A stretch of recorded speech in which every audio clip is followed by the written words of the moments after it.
Մոսկվայի հետ քիչ առաջ քննարկում էինք այս կոմունիկացիոն մթնոլորտը, կովկասյան եւ ռուսական վերաբերմունք, ռուսական դիրքորոշումը, պաշտոնական Մոսկվան իհարկե շատ դրական է արձագանքում կոնկրետ Վաշինգտոնյան հայտարարությանը, բայց ունի վերապահում։ Բայց քաղաքական մեկնաբանները դրա տակ ենթատեքստեր են տեսնում, որ այնքան էլ Մոսկվան ոգևորված չէ այս փոփոխություններով։ Անգամ լինում են վերլուծաբաններ, ովքեր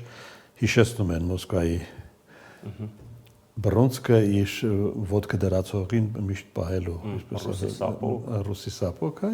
քիչ առաջ հենց այդ մասին։ Հնարավոր է այդպիսի շրջադարձ։ Մեծ քաղաքականության մեջ չենք բացառում ոչ մի բան, այն որ Ռուսաստանի Դաշնությունը չի լքել տարածաշրջանը, որքան էլ առաջին տպավորությունը սպայել այդպես է, այն միավորները, որոնք եղել են ռուսական վերահսկողության տակ, հիմա ինքնուրույն պետություններ են, չէ՞, չհաշտվել գոնե դրա։ Դե հետ սովետական բոլոր երկրներն հիմա կարծես բոլորը անկախ են։ Եթե անկախության այդ չափորոշիչը հիմա փորձում ենք համադրել այս վերջի տարիների հետ, ովքեր որ կարողացել են ինչ-որ չափով ռուսական ծիրից դուրս գան, այդ թվում նաև Հայաստանի մասով, էլի վերլուծական, այսպես տարբեր մարդկանց կարծիքների վերլուծականների արդյունքում, այսպես խոսույթներ կան։ Ես ավելի քան վստահ եմ, որ Ռուսաստանը չի ուզում անմնացորդ լինի այս գործընթացներից, ես ավելի քան վստահ եմ, որ Մոսկվայի եւ Վաշինգտոնի միջև կան հետկուլիսային պայմանավորվածություններ, անգամ նույն այդ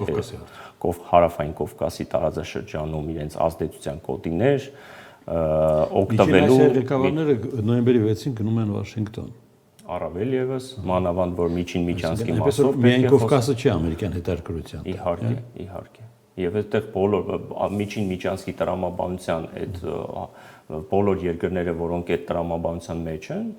հանդիպում են թե Մոսկվայում, թե Վաշինգտոնում, ես հասկանալ է, չէ, խոսույթը ինչի շուրջ է պատասխանում։ Այսինքն Միջին Ասիան էլ պատկերավոր ասած Ռուսաստանի ձեռքից գնում Վաշինգտոնյան պայմանավորվածություն։ Ոչ թե գնում է, դա ես ասացի ազդեցության կոդիների պես մի բան է, այսինքն պայմանավորվածություններ են ձեռք բերվում։ Ինչի եմ շեշտում Ռուսաստանը չի ուզում անոնացորդ դառնա, մանավանդ խոսում ենք Մեդաքսի ճանապարհ ասվածից գլոբալ։ Միջին միջանցքը հենց դա է, ու այսօր տարբեր աշխարհակահական կենտրոններում հենց հիմա այդ մասով են խոսում, որ երկիրը ինչ տրամաչափով, ինչ մասնակցություն պետք է ունենա։ Եվ այստեղ ուրիշ բան է, թե դափնիները ում գնա, որովհետև պաշտոնական Այսինքն ինչ որ փուլում Չինաստանը ստվերում չի կարող մնալ, ինչպես բացառված է։ Ամեն ինչը սկսվում է Չինաստանից, այդ ճանապարհը արևելքից է գալիս արևմուտք։ Ամեն ինչ այդտեղից է գալիս։ Դե իսկ ամերիկա-չինական բախում հնարավոր չի տեղի ունենալ։ Դե տնտեսական բախում տեսանք, որ որոշակիություն եկավ էլի մտավ։ Մի պա հիշում եք, մրցակցություն կար շատ ուժգին։ Հիմա կարծես հարթվել են որոշ կորանգյուններ, հիմա փորձում են ընդհանուր հայտարարի գան։ Համենայն դեպս տեսեք, ձեր ասածի տրամաբանության մեջ վերջի թարմ ինֆորմացիան այն էր, որ արդեն նորություն էլ չի, որ Ռուսաստանը պատրաստակամություն է դրսևորել Ադրբեջանի տարածքով օրինակ Հայաստան, այսինքն Լարսին փոխարինող ալտերնատիվ ճանապարհի մասին է, որի մասին շատ ենք խոսում, եւ ինչ որտեղ նաեւ պահանջի տեսքով ենք դա ասում, որտեղ եթե խաղաղության տրամաբանության մեջ ենք, այս ամեն ինչը քննարկում, Լարսի մահակը մեր գլխից կհեռանա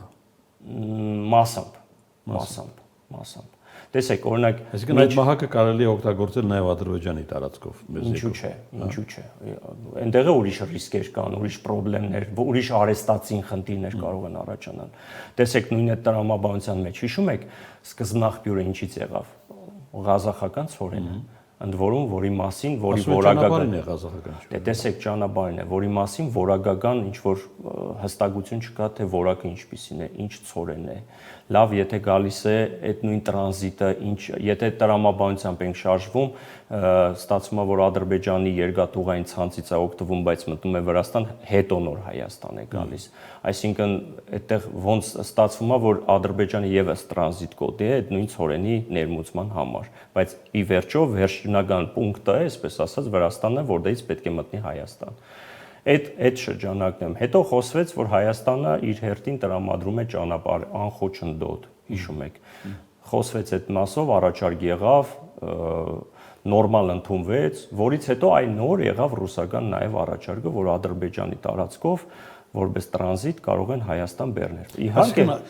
եթե բոլորը խառնվել են, գործ ունենք ռեալ process-ի հետ։ Ռեալ process-ի ստարտը տրվել է։ Դե այ այն ինչ որ մենք օրինակ ձեզ հետ միասին քննարկում ենք մոտ 1 ամիս առաջ, ու կամուկանի տարի կքաշի, Թրիպը իհարկե, թրիպը դա լուրջ նախագիծ է, այն առումով, որ եթե դա իրականում հողի վրա մենք տեսնենք, դա մինիմում 3-4 տարի, այդ մասին նաև կառավարության, չգիտեմ կոմպետենտ մասնագետներ են թե ոչ, բայց համենայն դեպս 3-4 տարի նշել են, որ առաջիկա տարիների ընթացքում այդ շինարարական աշխատանքների մենակ ժամկետ պետք է դիտարկել։ Էլ չեմ ասում ենթակառուցվածքներ այնտեղ հազար ու մանավանդ որ ոչ միայն ճանապարհ է անցնել, այլ նաև երկաթգիծ եւ նավթագծեր եւ այլն, այսինքն 3-4 ենթակոմունիկացիոն հանգույցներ է լինելու։ Եթե չգտնվեն ուժեր, որոնք փսոր են այդ գործը։ Դե հա։ Համենայն դեպս ոչ բոլորին է քիմքին հաճելի այս ամեն ինչը ու պարզ է որ նաև խանդի տեսարաններ կարող է լինեն, բայց այս համատեքստում եթե դիտարկում ենք որ ով ինչ կարող է քաղել ու այսպես ասած դիրքավորվել, պետք է հասկանանք որ քաղաքական ոտաբոբիկություն կդրսևորի այն մեկը, ով որ ասի որ Ռուսաստանը այլևս ընդհանրապես ոչ մի հարցում չկա, ոչ մի դիրքորոշումով չի ներկայանալու, տարածաշրջանային ոչ մի հարցերում չկա, այս ճանապարհների հարցում չկա, որովհետև հիմա այդ նաև որ դուք նշում եք փորձագետներ, հիմա շատերը այդպես են ներկայացնում ժողովրդին։ Շատ սխալ մեկնաբանություններ են, որովհետև էլի տարածաշրջանում որքան էլ ռուսական пассивությունը մենք նկատում ենք, բայց Ռուսաստանը ես ավելի քան վստահեցնում եմ բավականին ակտիվ քաղաքականությունը վարում է, ուրիշ բան որ ոչ այնպես ասած վիվի չկա ամեն ինչը, հա, եթե ինչ որ լինում է կամ հետկուլիսային կամ ներքին պայմանավորվածությունների արդյունքում է տեղ ունենում։ Դե մանավանդ որ մենք ԵԱՏՄ անդամ շարունակում ենք ԵԱՏՄ անդամ երկիր լինել, մեր ամբողջ առևտրաշրջանային հարաբերությունները աճում են, որքան էլ հիմա մենք դա չուզենք կամ չգիտեմ նեգատիվ վերաբերմունք դրսևորենք Ռուսաստանի առջև։ Այդ մասով հետարքիր խնդիր է առաջացել հայ բեռնափոխադրողների հետ, չէ՞։ Հիմա արդեն շատերը կարծում են, որ խնդիրը քաղաքական է։ Հնարավոր է։ Իհարկե։ Քանի անգամ մենք ունեցել նման խնդիրներ, հա, կոնյակի արտահանման ժամանակ, Ծիրանի։ Այդ երկրների միջպետական հարաբերությունների մթնոլորտը Դե տեսեք, օրինակ, երբ որ հայ-ռուս-ադրբեջանական կրիզիսը եղավ, արդյունքում ինչ եղավ։ Ադրբեջանական շուկաներ փակվեցին, չէ՞, կալանավորումներից են։ Միլիոնավոր դոլարների հարաբերությունների կրիզիս չկա։ Կրիզ չկա, բայց մերթ ժամանակ առ ժամանակ Ռուսաստանը փորձում է խնդիրներ ստեղծել։ Դա կարող է կապված լինի ներքաղաքական, այսպես անցուդարձի հետ։ Ներքաղաքական, այո։ Ես կարծում եմ, որ դրանով Հայաստանի ներսում ինչ է լինում։ Բողոք է բարձրանում ընդհանրեն, հա։ Դե տեսեք, որոշակի շերտի։ Այո, հագարուսական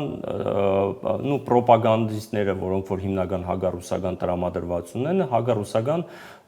այդ տրամադրությունն են գեներացնում, փորձում են մաքսիմալ, հա, էլի արևմտյան գաղափարներով, փորձում են այդ դեմոկրատական արևմուտքի հետ հավաքական արևմուտքի հետ համագործակցելու եւ բացառելու Ռուսաստանի հետ այսպիսի խոսույթներով են հանդես գալիս, ավելի են բորբոքում, միջպետական հարաբերությունների մեջ ավելի այսպես սեփ են փորձում խրել, բայց հասկանալի է, որ սա process է։ Նույն տրամաբանությամբ 1-2 ամիս առաջ մենք ֆիքսել էինք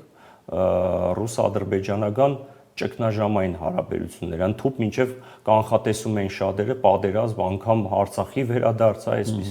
Բայց տեսանք, որ այդ ամեն ինչը, որովհետև մեծ քաղաքականության մեջ հավասարակշռվածությունը, զսպվածությունը եւ ռեալ պոլիտիկը